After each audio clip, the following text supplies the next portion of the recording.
अस्सलाम वालेकुम। अच्छा, पिछले लेक्चर में मैंने आप लोगों को बताया था कि केएसपी के हवाले से ही कि भाई हमारे पास केएसपी कब डिक्रीज़ हो जाती है और कब इंक्रीज़ हो जाती है। मतलब क्या है कि केएसपी जो है वो कांस्टेंट तो एक होता है इक्विलिब्रियम कांस्टेंट, लेकिन वो किन हालात में कांस्टेंट नहीं रहता वो मैंने बताया था कि सॉल्ट इफेक्ट जब आ जाता है तो हमारे पास कांस्टेंट नहीं रहता। इसके अलावा टेम्परेचर वगैरह के भी आ जाते हैं इफेक्ट ना, तो हम सॉल्ट इफेक्ट की तरफ आ रहे थे।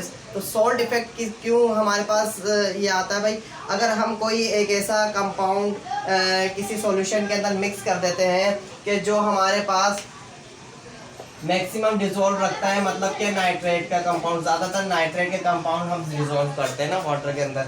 तो जब हम ऐसे कंपाउंड को डिजोल्व कर देते हैं जो नाइट्रेट होता है, तो वो हमारे पास क्या हो जाता है कि या तो वो अगर कॉमन आयन इफेक्ट दे रहा है तो सॉलिबिलिटी कम कर देगा, सही है। यही नाइट्रेट का कंपाउंड अगर कॉमन आयन इफेक्ट दे रहा है किसी सॉल्यूशन के अंदर तो सॉलिबिलिटी को कम कर देगा। और अगर यही नाइट्रेट का कंपाउंड कॉमन आयन इफेक्ट नहीं दे रहा तो हमारे पास क्या होगा, सॉलिबिलिटी को इंक्रीज कर देगा, मतलब केएसपी के वैल्यू को इंक्रीज कर देगा। ठीक है, अब ये बात हम लोगों ने पिछले लेक्चर में हो चुकी है पूरे डिटेल से। अब हम ये चीज़ आज इस वाले लेक्चर में डिस्कस करना चाह रहे हैं कि भाई कौन से कंपाउंड हैं जो वाटर के अंदर सोल्यूबल है, ताकि पता तो लगे भाई कौन सा कंपाउंड जो है वो सॉल्ट बनाएगा, कौन सा कंपाउंड जो वाटर के अंदर बिल्कुल डिजोल्व हो जाएगा। ठीक है, उसको हम देखते हैं। तो सबसे पहले हमारे पास क्या है, compound containing alkali metals ion, compound containing alkali metals ion. अच्छा, यहाँ पर हम लोगों ने लिखा है सोल्युबल कंपाउंड और यहाँ पर हम लोगों ने लिखा है एक्सेप्शन। मतलब एक्सेप्शन का मतलब ये है यहाँ पर इसके अलावा बाकी हमारे पास डिसॉल्व होंगे, सही है। तो हमारे पास लिखा हुआ है compound containing alkali metals ion, इसके अंदर लिथियम आ जाता है, सोडियम आ जाता है, पोटेशियम आ जाता है, रुबिडियम आ जाता है, सीजियम आ जाता है। इसका मतलब जो ये वाले कंपाउंड है तमाम के तमाम क्या होंगे, सॉल्युबल होंगे, चाहे किसी भी नेगेटिव के साथ हमें मिल जाए। मतलब सोडियम क्लोराइड के साथ मिल जाए, सॉल्युबल होगा लाजमी तौर पर वाटर के अंदर। अच्छा, वाटर के अंदर सॉल्युबिलिटी चेक कर रहे हैं हम, सही है। सोडियम हाइड्रोक्साइड में मिल जाए, क्या होना चाहिए भाई, सॉल्युबल होगा, सही है। पोटेशियम KNO3, पोटेशियम तो खुद भी सॉल्युबल है, और NO3 नाइट्रेट ये लिखा हुआ। नाइट्रेट के कंपाउंड भी तमाम सॉल्युबल होंगे। नाइट्रेट का कंपाउंड किसी के साथ भी बन जाए, चाहे नाइट्रेट का कंपाउंड बन जाए मैग्नीशियम के साथ, वो भी सॉल्युबल होगा, सही है। अच्छा भाई, अगर आ गया नाइट्रेट, ठीक है। अच्छा, ये हो गए सारे सॉल्युबल अल्कली मेटल्स, तमाम सॉल्युबल हो गए। इसके बाद आता है अमोनियम आयन। अमोनियम आयन क्या होता है हमारे पास, NH4 पॉजिटिव, ठीक है। अब ये किसी के अंदर भी जाएगा तो ये क्या करेगा हमारे पास, अगर किसी भी नेगेटिव के साथ अगर कोई कंपाउंड कोई सॉल्ट बनाता है तो हमारे पास ये भी इसकी भी सॉल्युबिलिटी बहुत हाई होती है, मतलब पूरा का पूरा डिसोसिएट हो जाता है, पूरा का पूरा अपने आयन को तोड़कर और वाटर के अंदर डिसॉल्व हो जाता है, ठीक है। इसके बाद आता है बाइकार्बोनेट्स, सॉरी नाइट्रेट्स और बाइकार्बोनेट। नाइट्रेट पहले बता दिया मैंने आप लोगों को, सॉल्युबल होता है, किसी के साथ कंपाउंड बना ले। नाइट्रेट क्योंकि नेगेटिव चार्ज है तो किसी पॉजिटिव के साथ ही लाजमी तौर पर ये हमारे पास कंपाउंड बनाएगा, सॉल्ट बनाएगा, ठीक है। इसके अंदर बाइकार्बोनेट्स। अब बाइकार्बोनेट्स क्या होते हैं, जो भी बाइकार्बोनेट्स हो, मतलब कि कैल्शियम HCO3, तो ये हमारे पास कैल्शियम बाइकार्बोनेट है, तो ये क्या होगा, लाजमी तौर पर सॉल्युबल होगा। जबकि हमारे पास क्या, कैल्शियम कार्बोनेट ये इनसॉल्युबल होता है, सही है। कैल्शियम कार्बोनेट सॉल्युबल है, जबकि कैल्शियम बाइकार्बोनेट सॉल्युबल है और कैल्शियम कार्बोनेट इनसॉल्युबल है। ये प्रेसिपिटेट बनाता है, जबकि ये पूरा का पूरा डिसोसिएट हो जाता है, डिसॉल्व हो जाता है, ठीक है। इसके अलावा हमारे पास एक चीज़ और आती है, क्लोरेट्स, सही है। अब क्लोरेट्स क्या है, क्लोरेट्स जो है वो जो भी बनाएगा, क्लोरेट्स पॉजिटिव के साथ, किसी भी पॉजिटिव के साथ पोटेशियम क्लोरेट्स हो सकता है, सही है। पोटेशियम के अलावा अगर हम कुछ भी और कर लें, कैल्शियम क्लोरेट्स हो सकता है। तो जितने भी क्लोरेट्स बनेंगे तमाम के तमाम क्या होते हैं, वाटर के अंदर सॉल्युबल होते हैं, ठीक है। यहाँ तक के तो कोई एक्सेप्शन नहीं थी, यहाँ तक कि हमारे पास कोई भी एक्सेप्शन नहीं थी, मतलब ये तमाम के तमाम कंपाउंड जिसके भी साथ कॉम्प्लेक्स बनाएंगे, जिसके भी साथ हमारे पास सॉल्ट बनाएंगे वो तमाम के तमाम क्या होंगे, लाजमी तौर पर सोल्यूबल होंगे। ठीक है, इनऑर्गेनिक में कुछ ऐसे टेस्ट वगैरह होते हैं कि जिनमें हम लोगों को सॉलिबिलिटी चेक करके हमें बताना होता है, तो उसमें हम लोग ये वाले कंपाउंड को लाजमी तौर पर हम लोग क्या करते हैं, दिमाग के अंदर रखते हैं भाई क्या जो भी अल्कली मेटल होगा, अमोनियम होगा, नाइट्रेट होगा, बाइकार्बोनेट होगा, क्लोरेट्स होगा, वो तमाम के तमाम जिसके भी साथ बनाएंगे बॉन्ड वो सोल्यूबल बॉन्ड कहलाएंगे। सही है, सोल्यूबल हो जाएगा वाटर के अंदर। ठीक है, सोल्यूबिलिटी इसमें आ जाती है। हैलाइड्स, अब हैलाइड्स क्या होता है, हैलाइड्स मतलब क्लोरीन, ब्रोमीन, आयोडीन। सही है, ये हमारे पास आ गए हैलाइड्स, मैंने जो लिख दिए 3 फॉर एग्जाम्पल के तौर पर। सही है, अब ये हमारे पास सोल्यूबल तो होते हैं जिसके भी साथ कंपाउंड बना है, लेकिन कुछ एक्सेप्शन आ जाती हैं। कुछ एक्सेप्शन क्या आती हैं, अगर कंपाउंड बनेगा सिल्वर के साथ तो सोल्यूबल नहीं होगा, कंपाउंड बनेगा मरकरी के साथ तो सोल्यूबल नहीं होगा, कंपाउंड बनेगा लेड के साथ तब भी सोल्यूबल नहीं होगा। लेड आयोडाइड, इसकी सबसे बड़ी एग्जांपल लेड आयोडाइड। सही है, लेड आयोडाइड क्या होता है, इनसोल्यूबल होता है, प्रिसिपिटेट बनाता है। लेड क्लोराइड प्रिसिपिटेट बनाता है। ज़्यादातर क्लोराइड्स का रिएक्शन ही हम लेड डाल के करते हैं। लेड डाल दो तो हमारे पास प्रिसिपिटेट बन जाएगा, तो पता लग जाएगा भाई क्या है, क्लोराइड से।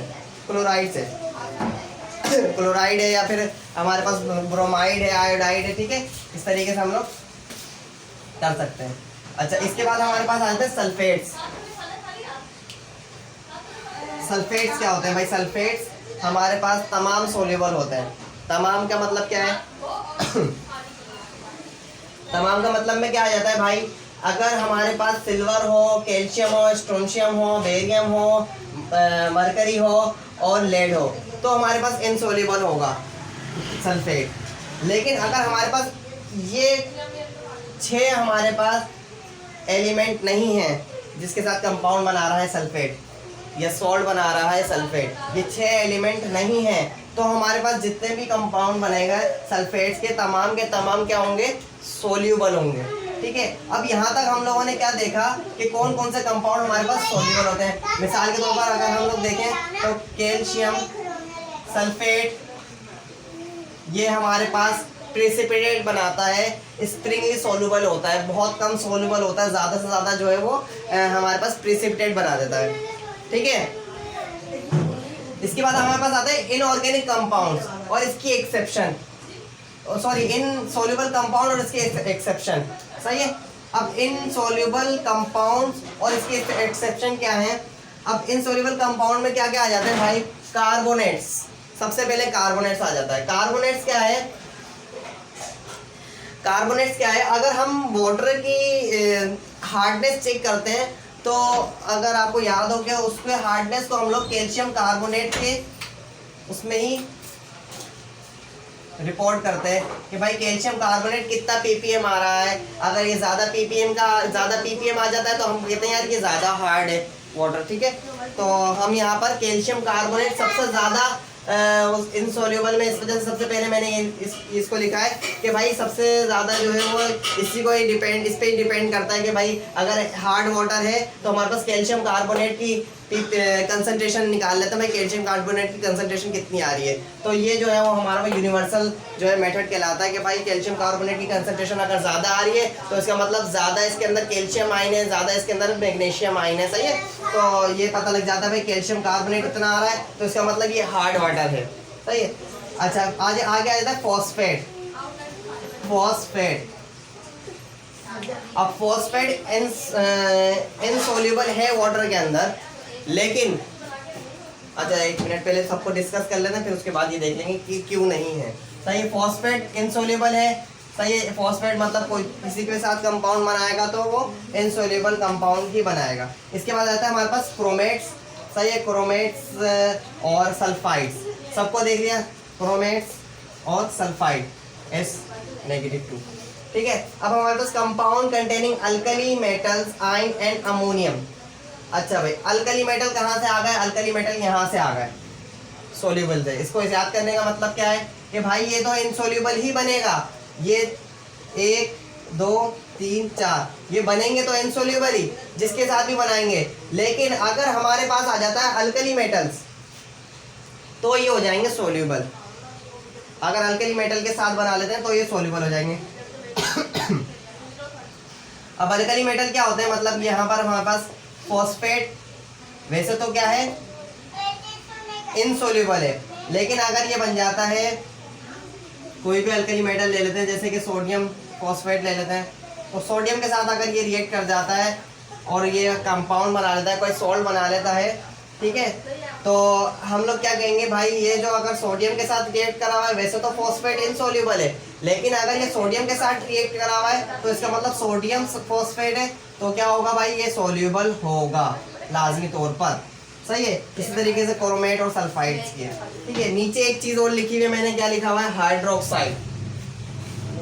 हाइड्रोक्साइड क्या लिखा हुआ है मैंने कि इनसोल्यूबल होते हैं हाइड्रोक्साइड, लेकिन अब इसके एक्सेप्शन क्या है, हाइड्रोक्साइड तमाम में इनसोल्यूबल होते हैं, सही है, लेकिन इसके एक्सेप्शन क्या है कि हमारे पास अगर इसके अंदर अल्कली मेटल आ जाए, सही है, या फिर बेरियम आयन आ जाए, सल्फेट सॉरी हाइड्रोक्साइड तो हमारे पास तमाम इनसोल्यूबल होते हैं, लेकिन अगर इसके अंदर हमारे पास आ गया अल्कली मेटल या फिर आ गया इसके अंदर बेरियम आयन, मतलब बेरियम सल्फेट और बेरियम हाइड्रोक्साइड,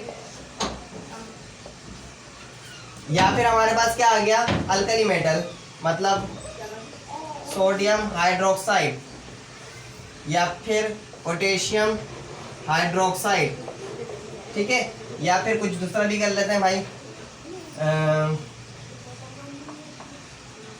रुबिडियम हाइड्रोक्साइड।